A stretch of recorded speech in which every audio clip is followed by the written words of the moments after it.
Shooting শুরু হচ্ছে।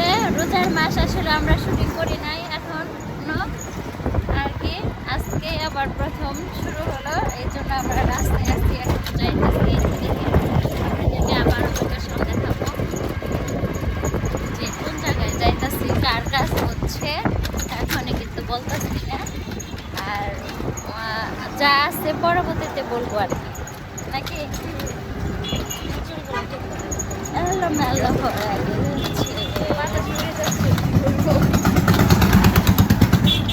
আপনারা সবাই পুরীর জন্য দোয়া করবেন, আমাদের জন্য দোয়া করবেন, ভালোভাবে যাতে কাটায় দর্শকরা সবাই আপনারা ভালোভাবে কাটাবেন।